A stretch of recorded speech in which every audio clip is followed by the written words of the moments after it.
Menyusun cerita praktik baik best practice menggunakan metode STAR situasi, tantangan, aksi, refleksi hasil dan dampak terkait pengalaman mengatasi permasalahan siswa dalam pembelajaran. Lokasi, SMP Negeri 3 SITU Ori. Tujuan yang ingin dicapai menciptakan pembelajaran inovatif dan kreatif sehingga siswa termotivasi dan meningkatkan minat dalam pembelajaran. Saya adalah guru SMP N3 SITU Ori yang terletak di sebuah daerah terpencil.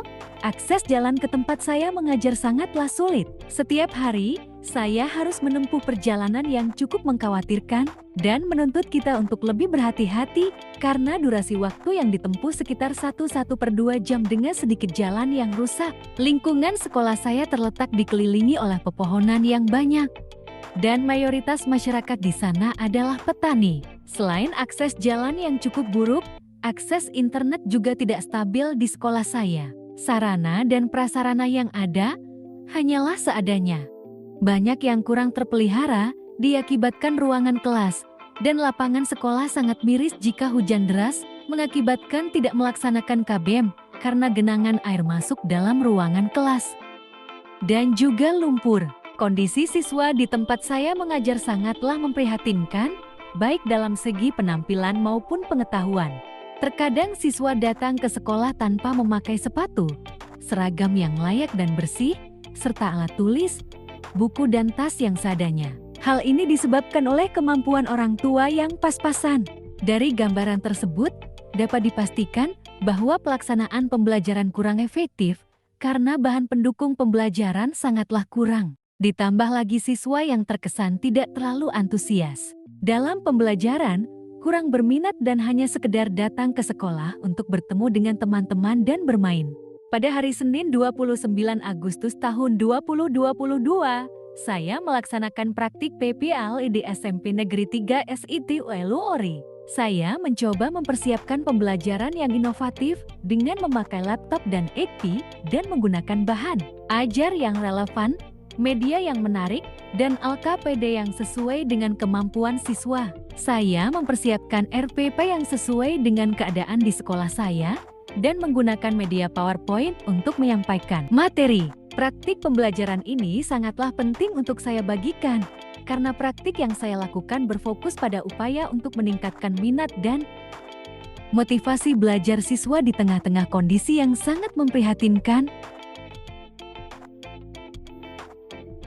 Tantangan yang saya hadapi sangatlah banyak dan cukup menentukan keberhasilan praktik yang saya lakukan. Tantangan tersebut antara lain, akses internet kurang stabil, dan media pembelajaran berbasis TPACK yang menjadi salah satu penunjang pembelajaran inovatif tidak tersedia di sekolah saya. Kesiapan siswa untuk belajar sangat minim, minat dan motivasi siswa, kurang sumber bahan ajar yang kurang, dan lain-lain. Untuk mengatasi tantangan di atas, saya melibatkan beberapa pihak dalam mempersiapkan dan melaksanakan praktik PPL 1 yang saya lakukan, antara lain kepala sekolah, komite sekolah, teman sejawat dan beberapa teman yang cukup dekat dengan teknologi.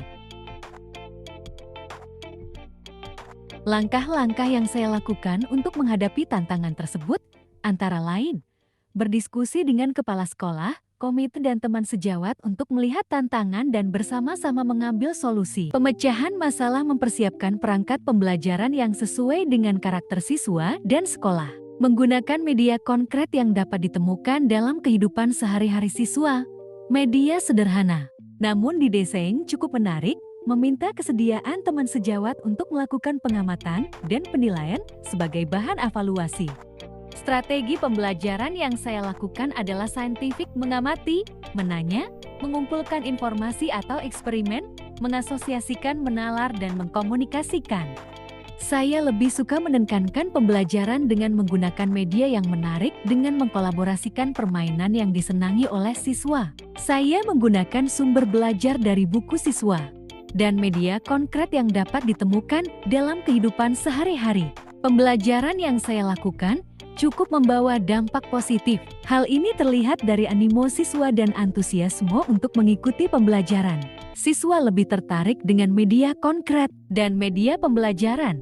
Sumber pembelajaran melalui media elektronik, dan buku-buku pembelajaran yang mendukung. Siswa lebih semangat dalam pembelajaran. Demikian halnya dengan penilaian teman sejawat yang cukup mengapresiasi pembelajaran yang saya lakukan, meskipun masih banyak kelemahan yang harus diperbaiki dalam praktik selanjutnya.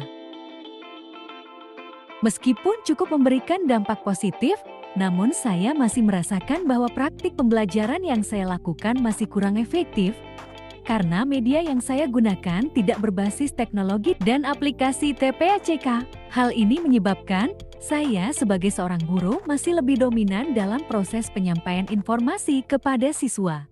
Beberapa masukan yang diberikan kepada saya menekankan pada penggunaan media pembelajaran berbasis teknologi agar penyampaian informasi kepada siswa lebih cepat dan tepat serta efektif. Pembelajaran bagi saya dari keseluruhan proses yang telah saya jalani adalah seorang guru dituntut untuk lebih kreatif dan menguasai teknologi. Hal ini sangat menentukan keberhasilan pembelajaran.